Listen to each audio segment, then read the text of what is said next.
आपण कितीही शिकलो असू, कितीही मोठ्या पदावर काम करत असू, तरी आपल्या आयुष्यात काही जबाबदाऱ्या अशा असतात, ज्या आपण मनापासून आणि आनंदाने पार पाडत असतो. नमस्कार, मी पूजा. तुम्हा सर्वांचं माझ्या या यूट्यूब चॅनलमध्ये पुन्हा एकदा मनापासून स्वागत करते. आज पुन्हा एक नवीन दिवस आणि नवीन जबाबदाऱ्या. रोजच्या रुटीनमधलं सगळ्यात महत्त्वाचं काम म्हणजे स्वयंपाक. प्रत्येक गृहिणीला रोज पडणारा एकच प्रश्न, तो म्हणजे आज काय बनवायचं? मग आज मीही माझ्या किचनमध्ये अशीच एक साधी, घरगुती आणि सगळ्यांना आवडणारी अशी रेसिपी बनवणार आहे. पण स्वयंपाकाला लागायच्या आधी माझी जी छोटी-मोठी कामे असतात, ती मी आधीच पूर्ण करून घेते. म्हणजे नंतर स्वयंपाक करताना घाई गडबड नको आणि सगळं काम निवांत करता येतं. आजही नेहमीप्रमाणे साधाच, घरगुती आणि असा पारंपरिक पद्धतीचा स्वयंपाक बनणार आहे. भाजीसाठी घरात काही विशेष नव्हतं, म्हणून आज मस्त मूग डाळ रस्सा भाजी बनवायचा विचार आहे. यांना मूग डाळची भाजी खूप आवडते, त्यामुळे मी ही भाजी नेहमीच करत असते. आणि एकाच प्रकारे नाही तर काही कधी-कधी साधी सुकी भाजी असते, तर कधी रस्सा भाजी, तर कधी कोबी घालून असते, तर कधी ढेमसं वगैरे घालून असते. कधी दोडका अवेलेबल असला तर दोडका मूग डाळसुद्धा बनवते. अशा वेगवेगळ्या प्रकारे मूग डाळच्या भाज्या आमच्या घरी नेहमी बनत असतात. खरं सांगायचं तर प्रत्येक बायकोचं असंच असतं ना, आपल्या नवऱ्याला जी भाजी किंवा जे पदार्थ आवडतात ते आपण मुद्दाम करून देतो. त्यात आपलाही एक वेगळाच आनंद मिळतो. तसं तर यांना नॉनव्हेजही खूप आवडतं, पण मी नॉनव्हेज खात नाही, त्यामुळे तेही माझ्यासाठी नॉनव्हेज बनवायला कधीही आग्रह करत नाही. उलट माझा विचार करून ते घरी व्हेजच जेवण प्रेफर करतात. हीच गोष्ट मला त्यांच्याबद्दल खूप आवडते आणि म्हणूनच मला नेहमी असं वाटतं, की आपल्या नवऱ्याला किंवा आपल्या घरच्यांना जी भाजी जास्त आवडते, जे जास्त पदार्थ आवडतात, ते आपण मनापासून बनवले, की त्याची चवही आपोआप खुलून येते. म्हणूनच आज मी बनवणार आहे मस्त झणझणीत वऱ्हाडी स्टाईल मूग डाळ रस्सा भाजी. तुम्ही बघू शकता, मी मूग डाळ आधीच भिजत घातलेली होती. मूग डाळ आधी भिजली असली ना, तर पटकन भाजी शिजते आणि चवही खूप छान लागते.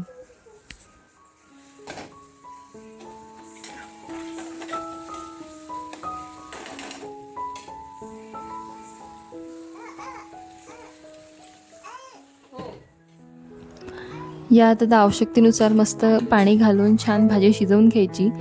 मला ही भाजी थोडीफार घट्टसरच आवडते, कारण अशा घट्ट भाज्यांची चव अगदी मस्त लागते आणि भाकरी किंवा पोळींबरोबर तर अजूनच छान लागते.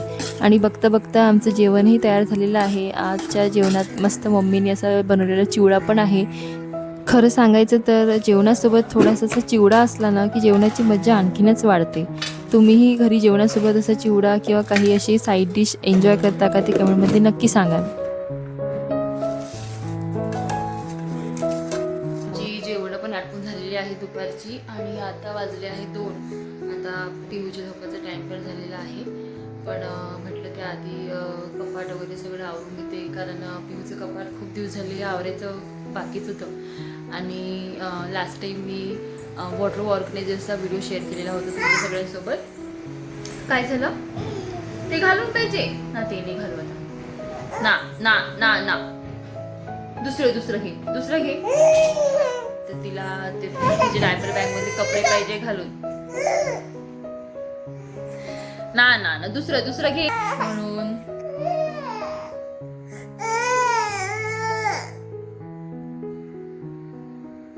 रड आणखी व्यवस्थित व्यवस्थित रड ना. कशी रडत आहे? आमचं असं रडणं चालू आहे. रड रिशू.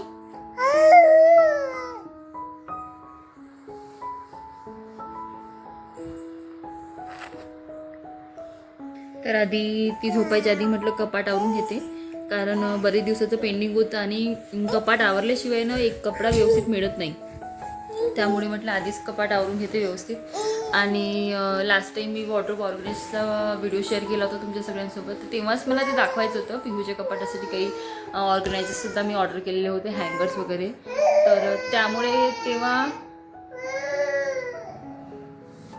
तेव्हा काय झालं होतं, एका छोट्याशा चुकीमुळे व्हिडिओ ते सगळे डिलीट झाले होते. मग मला ते परत शूट करावं लागलं आणि ते शूट करण्यामध्ये इतकं मूड ऑफ झालेला होता. मग म्हटलं राहू द्या, आता नेक्स्ट टाईम कधीतरी शेअर करते तुमच्या सगळ्यांसोबत. म्हणून आता एकदा कपाट अरेंज करतच आहे. म्हटलं एकदा तुमच्या सगळ्यांसोबत ते पिहूचं कपाट कसं ऑर्गनाइज आहे तर ते सुद्धा शेअर करते. चला सुरू आहे इकडे काही ना काही. मी दाखवते तुम्हाला पिहूचं कपाट. ॲक्च्युली आम्ही या साईडनंच पिहूचं कपाट अरेंज करून घेतलं आहे, कारण या साईडनं तर अहोंचं कपाट आहे आणि इकडे तर माझं कपाट आहे. तर सध्या तरी पिहूच्या कपाटात इतका पसारा, जास्त कपडे नसल्यामुळे असं काही ना असं काही मेसी सगळं झालेलं आहे. म्हणून एका साईडनं असं पूर्ण हे असं येऊन जातात. जेव्हा दुसऱ्या रूममध्ये फर्निचर करणार आहे तर त्यावेळेस म्हटलं पिहूचं आणि सासूबाईंचं तिकडे कपाट बनवणार, म्हणून आता काही सध्या आम्ही इथेच पिहूचे सगळे ड्रेसेस वगैरे अरेंज करून ठेवलेले आहेत. बाकी बॉक्समध्ये आहेत आणि सगळं असंच पडलेलं असतं, म्हणून म्हटलं आता ऑर्गनाईज करून ठेवते फायनली, नाहीतर एक कपडा व्यवस्थित मिळत नाही.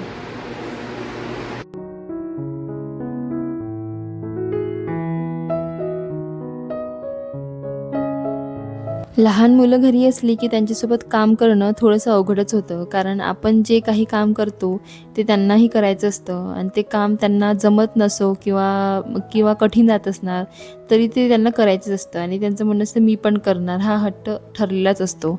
पिहूचंही अगदी तसंच असतं. तुम्ही तर तिची गंमत ऐकलीच असेल, कारण मी काहीही काम करत असले की ती लगेच येते, आई हे आई ते, असं सुरू होतं तसं सुरू होतं. आणि बाकी सगळे कपडे वगैरे तिला दिसले, कपड्यांची घडी करत असले तर तिला ते सगळे कपडे घालायचे असतात.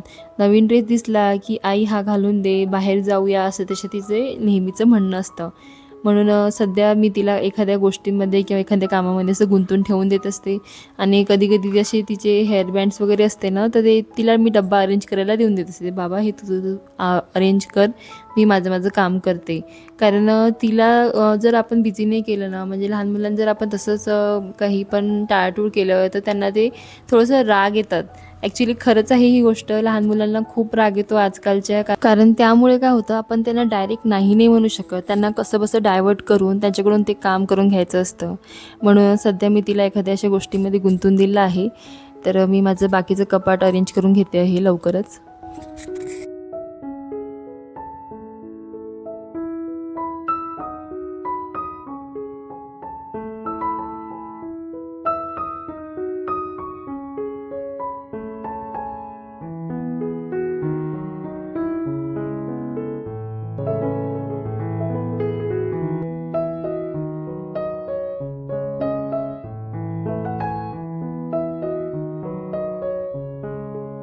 जसं मी तुम्हाला व्हिडिओच्या सुरुवातीला सांगितलं की मी कपडे अरेंज करण्यासाठी असे ऑर्गनायझर्स यूज करत असते आणि फक्त माझीच नाही तर पिहूच्या कपाटातही असे ऑर्गनायझर्स लावलेले आहेत. लहान मुलांचे कपडे आकाराने छोटे असतात, त्यामुळे ते कपाटात पटकन विस्कटतात आणि इकडे तिकडे सरकतात. त्यामुळे कसं त्यांच्या घड्या पण खराब होतात आणि ड्रेस शोधण्यासाठी एक कपडा काढण्यासाठी दुसरं कपडा खराब होऊ शकतो. त्यामुळे कसं असे ऑर्गनायझर्स खूप उपयोगी पडतात. तर हा पिहूच्या पहिल्या गुढीपाडव्याचा ड्रेस आहे. खरंच इतका गोड दिसतो ना हा ड्रेस तिला इतका सुंदर दिसतो. हा ड्रेस पाहिला की तिच्या पहिल्या गुढीपाडव्याचीच आठवण येऊन जाते. त्याची क्वालिटी वगैरे खूप छान मिळाली होती मला. मी ऑनलाईनच मागवलेला होता मेशोवरनं. आता कधी कधी असं वाटतं तिला पुन्हा हा ड्रेस घालून द्यावं, पण हा ड्रेस तिला होतच नाही. त्यामुळे कसं मला हा ड्रेस ठेवूनच द्यावा लागणार. आणि मुलं किती पटकन मोठी होतात ना, काही दिवसांपूर्वी अगदी परफेक्ट बसणारे कपडे अचानक छोटे होऊन जातात. इथे मी ऑर्गनायझर्स असे दाखवत आहे. इथे मी असे छोटे छोटे पाऊचसुद्धा वापरत असते, कारण काही छोटे गोष्टी असतात जसे सॉक्स झाले, हँडग्लोव्ज झाले, तर ते असे इकडे तिकडे हरवतात. त्यामुळे कसं अशा पाऊचमध्ये खूप व्यवस्थित ठेवल्या जातात. म्हणूनच कपाट आवरताना जे कपडे आता तिला होत नाही ते मी वेगळे काढून ठेवते. त्यामुळे कसं कपाटात फक्त वापरलेले कपडेच असतात, म्हणजे आपल्याला नेहमी लागतील तेच. आणि त्यामुळे कसं जागा पण होते आणि नवीन कपडे वगैरे घ्यायचे असले तर त्यांना सुद्धा जागा मिळून जाते व्यवस्थित.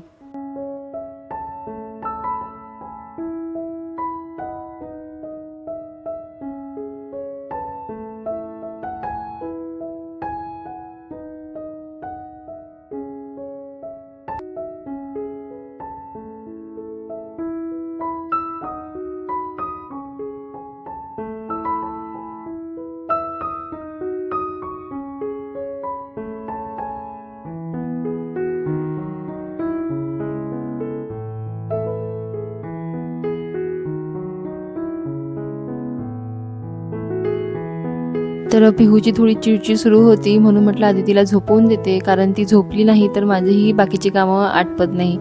म्हणून म्हटलं आधी तिला झोपून दिलं. आणि तुम्ही बघू शकता की तिचं कपाट सगळं अरेंज करून झालेलं आहे, कारण सगळ्या गोष्टी व्यवस्थित नीटनेटके ठेवल्या गेल्यानं तरच त्या वस्तूची नेहमी व्यवस्थित क्वालिटी मेंटेन राहते.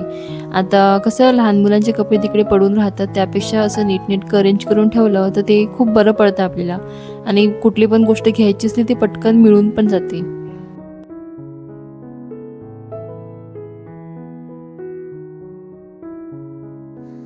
पिल्लूला आत्ता झोपून दिलं. तिचं सुरू होतं मगांपासनं हे घालू दे ते घालू दे, त्यामुळे म्हटलं आता तिला झोपून देते. आवरून घेते आता थोड्या वेळ, कारण आता 3:30 झालेलेच आहे म्हटलं, आणि थोडं सर्दीसारखं पण वाटत आहे. बघते थोडा मेडिसिन वगैरे घेते आणि थोडा रेस्ट करते. आणि मग संध्याकाळी मॉलमध्ये जायचं आहे. प्रसाद आणि संध्याला पण बोललेलं आहे, तर मस्त फिरून येऊ म्हटलं. बरेच दिवस झाले मॉलला गेलो नव्हतो, तर पिहूला पण थोडंफार फिरायला मिळतं, म्हणून आता संध्याकाळी द्यायचा विचार आहे. त्याला पुढे काय होते ते शेअर करतेच मी तुमच्या सगळ्यांसोबत.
Menuju.